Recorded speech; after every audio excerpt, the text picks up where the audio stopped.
Hello student, हम लोग Kepler's third law of planetary motions को समझते हैं और इसे हम लोग क्या बोलते हैं, लॉ ऑफ पीरियड्स भी बोलते हैं। ये क्या बोलते हैं, ये कहते हैं किसी प्लेनेट्स का जो टाइम पीरियड का स्क्वायर होता है वो डायरेक्टली प्रोपोर्शनल होता है cube to the semi major axis. जब ये बोले cube to the semi major axis का मतलब हुआ ये length of the semi major axis की बात कर रहा है, राइट। दिस वन क्लियर हो गया। और सेमी मेजर एक्सिस का लेंथ कैसे निकाला जाता है, आपको length of major axis of elliptical orbit दिया होगा, राइट। कभी कभी ये सन से दे देता है, कभी सेंटर से दे देता है, आपको कुछ नहीं देखना, आपको बस टोटल लेंथ देख लेना है किसका, major axis of elliptical orbit का। इसको 2 से डिवाइड कर दिया जाएगा तो हमें ए मिल जाएगा, राइट। आइए अब हम दूसरा जो करते हैं ये करते हैं कि ये जो प्लेनेट रिवॉल्व हो रहा है एलिप्टिकल ऑर्बिट में सन के अराउंड, इसको हम ये मान लेते हैं, कंसीडर कर लेते हैं कि ये प्लेनेट जो है सर्कुलर ऑर्बिट में सन के अराउंड रिवॉल्व कर रहा है या ऑर्बिट कर रहा है, ओके।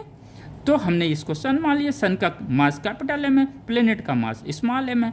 तो जब और इनके बीच की डिस्टेंस कितनी है, यानी सन से प्लेनेट की डिस्टेंस आर है और यही ए यहाँ पे हो जाएगा, क्या हो जाएगा, दिस वन। ये आर क्या हो जाएगा, ये रेडियस ऑफ ऑर्बिट क्या हो जाएगा यहाँ पे, इक्वल टू ए हो जाएगा, राइट। हमने ये कर लिया।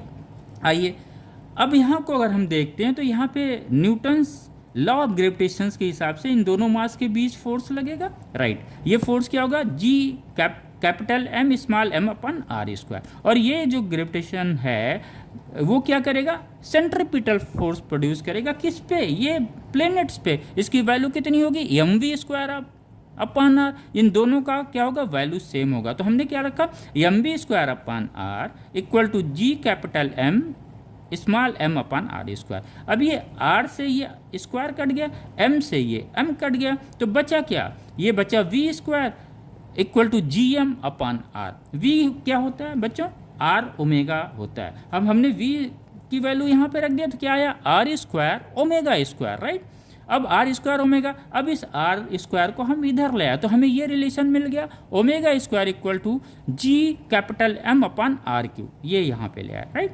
अब हमें पता है ओमेगा क्या होता है, 2 पाई एन होता है, n is the frequency of the planet, right. और इसकी वैल्यू क्या होती है, 1 अपन टी होती है। T is the time period of planet, time period of a planet, right.